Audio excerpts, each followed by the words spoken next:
The LA Times Festival of Books, April 18th and 19th. We've got a terrific lady to tell us about how to really work it. How do you really work it? She's got a great background in public relations, over 30 years of working with top clients, not only in the literary field, but in the business field, the theatrical world, and so on. And she's written a terrific book, believe it or not, on public relations. Rhonda Rees has written a book called Profit and Prosper with Public Relations. It's a terrific book. She's only brought a couple of hundred with her tonight for sale. So if you want an autographed copy of this book, she'll tell you what the discount price is. Rhonda has been to the book fairs many times. In fact, I saw her in New York at the Book Expo last year before she went on to Europe to visit friends and business associates. So for about the next 20-25 minutes, save your questions for later. I'd like you to hear Rhonda Rees talk about how to work the book fair on the campus at USC.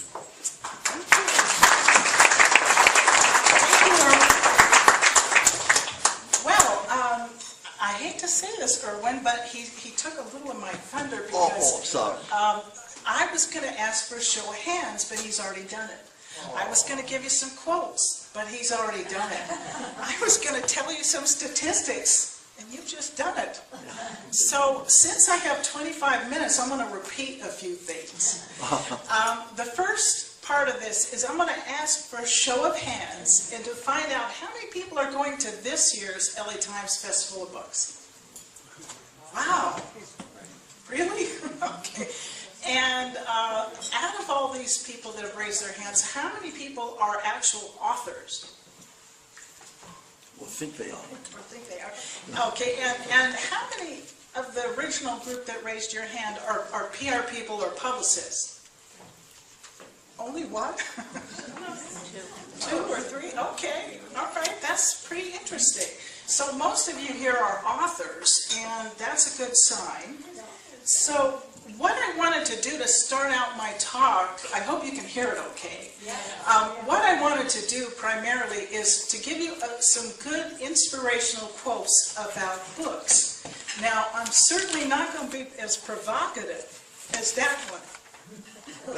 Yeah, I'm gonna go with the more traditional quotes, and I'm gonna start off by saying, books are the plane and the train and the road. They are the destination and the journey. They are home, and that's by Anna Quindlen. How Reading Changed My Life. The second quote is, books are the quietest and most constant of friends. They are the most accessible and wisest of counselors and the most patient of teachers. That's Charles William Eliot.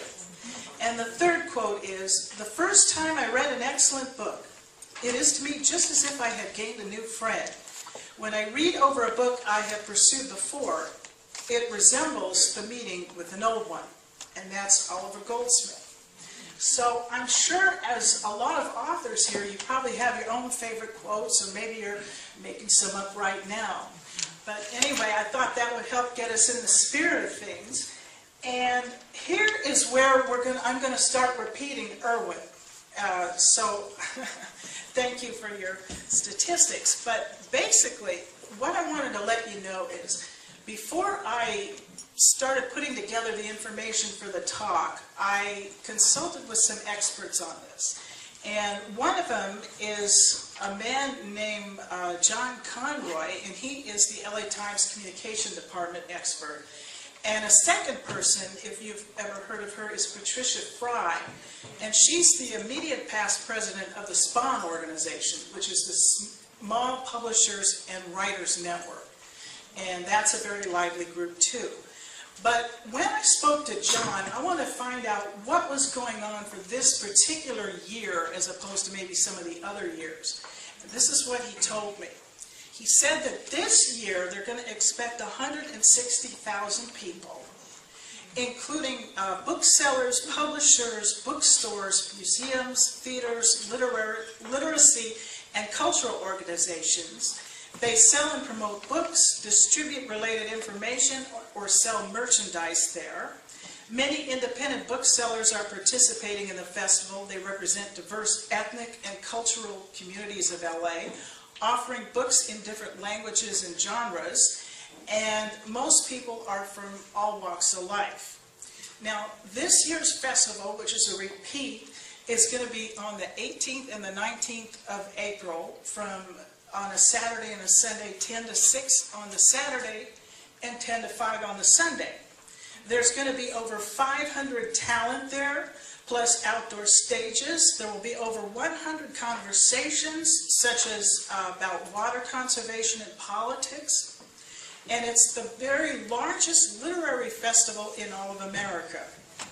And over the years, the festival has evolved to include music, celebrities, chefs, and they're also going to have ideas exchanged to bring thought leaders together in a discussion. So there's quite a lot going on, and obviously this is an outdoor festival, which is going to be different than your talk on an indoor festival. So basically, the next part I'd like to tell you is what you can expect at the festival. Now, as Erwin mentioned, I've worn two hats. I've been a publicist for 34 years now, and I've handled a number of authors. And I've also, just last year, been an author, just like you.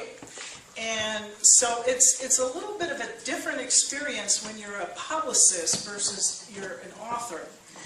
But basically, what this John Conroy told me, if let's say you're interested, it's probably a little too late for this year, but for next year's festival, is if you want to know how much it costs to have a regular booth at this, 10 by 10 exhibitor booth is going to be costing somewhere between $1,200 and $1,500.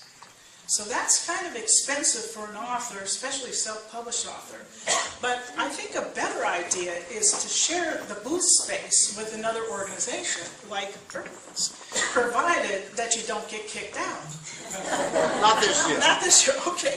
So if you decide that you'd like to go with Erwin, which is a wonderful, wonderful idea, because it is a lively experience, I believe he charges about $100, and I think he rotates for the 2 days, and he rotates the authors, so you don't really have to stay there all day, and you get rotated, and so I think it's a win-win experience. When I saw him there last year, he was really in the center of things. The way his booth was situated in this fair, it was unbelievable. He got the most incredible position. So a lot of people stopped by his booth. And the other suggestion, which a lot of my clients have done over the years, and I actually ended up doing last year, was to share the space with the Spawn organization. And at the time, I think it was about $250, but it was more of an all-day thing, and you could do 2 days or 1 day, whichever way you'd like it. And the advantage of sharing a booth with either Erwin or some other organization is the more people that you get over there, it's the better, because it attracts a lot more attention that way. And the pressure isn't on just you. So it's a good idea, to have a variety of books to draw people to your booth. And it's also a real smart idea to have an eye-catching cover that really stands out. Kind of the rule of thumb at a bookstore, they used to say, if you get your book in the bookstore, to make it really pop and stand out so people could read the title easily. And that's very, very true. Besides that, it would be a good idea to have an eye-catching flyer, maybe that looks like the cover of the book or something with your contact information on it. And if you're a little bit less shy and a little more bold, you can wear a t-shirt with the cover of your book on it, or a hat, or you can have a banner in the background with some information on it. You could also,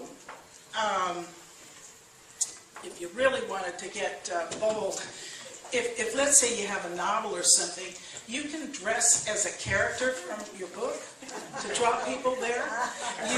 You might also want to have a Wheel of Fortune game, or some kind of trivia game, or specialty advertising items like mugs or pens or trinkets or whatever, that might work out. On a practical standpoint, it's a good idea to bring about 50 books to this particular festival if you want to have your books there. And the way the USC campus works is it's kind of far from the parking lot to get to maybe where your booth would be. So a good idea is to pack your books inside of a suitcase that has wheels and wheel it down there like you'd go to the airport. Or you can have an assistant or somebody help you carry the books. But I hate to say this, it's a good idea if you just let them drop off the books and take off. Because it's a bad idea to have them at your booth and take up a lot of your space when a lot of people could be coming up and talking to you. So if they're not too easily offended, that's probably a good idea. The other thing to think about is to bring plenty of pens and markers and tape and book stands and maybe a tablecloth, some extra folding chairs. You might want to bring some bags so that you can, when you sell your books, you can put them in a bag. You would probably want to, believe it or not, bring some sunscreen and some water and a hat maybe, and some snacks and lunch, because if you're there, you're going to be there almost the whole day. And that, and water, and tablecloths, and things like that. These are the things a lot of people don't even think about, but that would be a good idea. Now, the other idea is if you have a book, let's say it's $19.95 plus the tax, it might be a smarter idea to offer it for $20 and kind of round it off or give a discount, because that would attract more people. The other idea is you can make a sign that says autographed copies, so that that would lure people to your booth. And you can have a sign-up sheet where you ask them to give you their email addresses, because email addresses in this day and age are kind of worth their weight in gold, and this is one way to compile a list like that. Now, this is the second part of the notes, and as Irwin mentioned a little bit earlier, the LA Times will give you a good mention in their newspaper, but we already know that. And your booth number will also get in the program that goes out to people at the festival. One very important aspect of all this is that you almost have to be a bit of a salesperson. Now, a lot of authors, or some authors, might be a little on the shy side because you spend your time writing, and you're not necessarily a salesperson, you know. But what happens is at these particular fairs, it's a good idea to get a little out of the comfort zone and start talking to the people. And you have to gauge how they're reacting to that, and you have to read their body language. You have to make sure that you're not overselling things. But it's real important that you at least try to make that kind of an impression on people. So that's one thing. Now, I'm going to tell you some good news and some bad news. And would you like to get the bad news first? Yes. Get it out of the way? Yeah. Okay. Well, the bad news is this. I bet a lot of you are wondering how many books you can sell at one of these festivals, the LA Times one, as an example. Believe it or not, you may end up selling nothing, or you may sell 20 copies, or somewhere in between the two, or maybe you'll do better than that, and you might be $300 or $400 richer by the time you leave, or you may end up spending more money just to participate in that. So, on some level, that might be considered bad news. Now, let me see if I have any other bad news to tell you. Yes, I have some more bad news. Okay. Sometimes, now, this is semi-bad news. I was getting the lay of the land last year because those sales weren't quite what I expected. So I was trying to figure this one out. And what I found out from some people is some of them admit that they don't necessarily like to carry around a lot of heavy books when they're walking this festival. Because after a while, there's so many booths to look at, and you can't possibly carry 100 books around. So a lot of times, people aren't going to do that. Now, that may seem like some bad news, but here is where you can take that lemon and turn it into some lemonade. It was suggested to me by a lady named Virginia Lawrence, who is also part of that Spawn organization, that you use, oh, bless you, that you use a QR code. And this is a very clever idea, because in this day and age, a lot of these people don't want a bulky book. They want to know if you have an e-book version, and a lot of times you won't have an e-book version at a festival, and that could be potential sales. So what do? And what she's saying is, she says, what if your book is only in e-book format and sold by Amazon? What can you do about e-books at a book festival?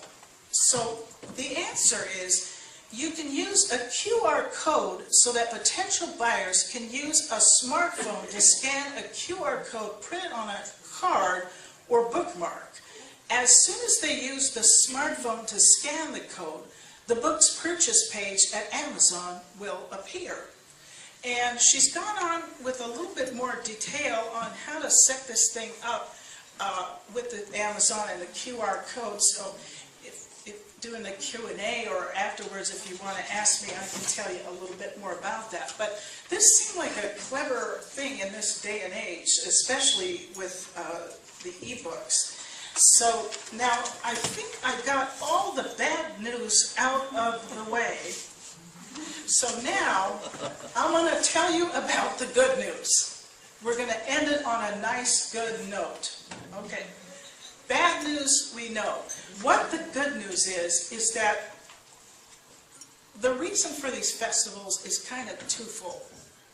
It's not only about selling your book, but the second aspect, which is the good news, is it has to do with getting exposure.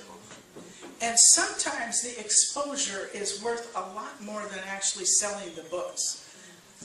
For example, a few years back, I was at this book fair as a PR publicist person, and I noticed there was a lot of media there in attendance, and I was able to go up to the media and land one of my clients on, he recently passed away, but Stan Chambers, that veteran LA news guy, interviewed my client in a nice feature, and he was at the LA Times Festival of Books.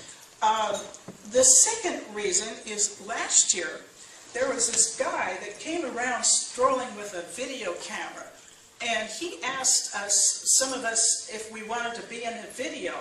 And, you know, this was great because I got to hold up the book, I got to talk about the book, and it was a 2-minute piece or something that he edited down, and I got a copy of it, and I could put it to my website and social media and things. So just by sitting around, I got a free video that way, which was very nice. And also, my book was over at the BEA, and I couldn't stay for the whole thing, but somebody passed some information to somebody else who gave it to a producer of a radio show in New York. And I got a call, and the guy never went to the festival there, and he never, well, he saw the book, but he never really, we never met, we never talked, and I ended up getting a radio interview, a phone interview. So that was really interesting. Now, I am going to tell you the most miraculous thing that happened by this same client that I got that Stan Chambers piece. And that was going to be the end of the speech. But I did forget one part of my speech that I wanted to slip in there, and then I'll tell you about that. And that is that advanced publicity in the newspapers and the magazines and on radio and TV stations, and now with the social media on like Twitter and Facebook and that type of thing, It's a good idea, and if most of you are authors, you may not really know the ropes exactly on how to do that, but if you're publicists or if you want to take a stab at that, obviously it's too late for this year, but for next year that might not be a bad idea to get pre-event publicity. But what I'd like to tell you, and I'm going to read a little something about this. One of the very best examples is what actually happened to my client, Leon Cooper. He's a World War II veteran. The guy is, I think, about 95 now. Yeah. He's in his 90s. And he's an author, and he made a few appearances at the LA Times Festival of Books. He had incredible luck one year when a film producer noted his booth number in the program, and he approached him. Together they joined forces and have made some memorable film documentaries with both actors Ed Harris and Kelsey Grammer doing the narration. And what I'd like to do is I'd like to read to you exactly what resulted because of this LA Times Festival of Books. It just so happens to be mentioned in my book. So, okay, well, I'll start by saying earlier I mentioned that I represented a World War II veteran and author. He was spearheading a cleanup effort to get rid of piles of garbage, including broken glass, plastics, food wrappers, diapers, and bones that have been left on Red Beach in Tarawa, a sacred and hallowed site where over 3,400 American Marines were killed or wounded. He was appalled by the lack of interest from U.S. government officials about the mounds of trash on the beach, and he felt their attitude represented a terrible injustice to the heroic men who gave their lives for their country. My client single-handedly led a movement to make the media and public aware of the situation, and he staged a PR campaign asking the government to push for a cleanup effort. He made a return trip to Tarawa, meeting with local media and public officials. While there, he learned that Marines remained on the island in unmarked graves. As a result of this grassroots PR campaign, more attention was brought to his concern. He received national and international coverage in both the print and electronic media, and he was able to get his cause mentioned in the Congressional Record. A well-known California senator also took notice. In addition, a Hollywood producer made an award-winning film documentary of his story with acclaimed actor Ed Harris doing the narration. Subsequently, Congress passed legislation to bring home the MIAs. Now, this all happened solely because he had a booth at the LA Times Festival of Books. So if he wasn't there, that guy would not have looked him up and would not have gone to his booth and would not have made this deal. And eventually, he introduced him to Steven Spielberg, too. So I'm not going to guarantee that anything quite as incredible as something like that can happen. But that just shows you what good exposure can do. And I'm not really clear how many books he sold that year. But at this point, it doesn't really even matter because the exposure was really worth its weight in gold. So that's the speech, and I'll answer questions later.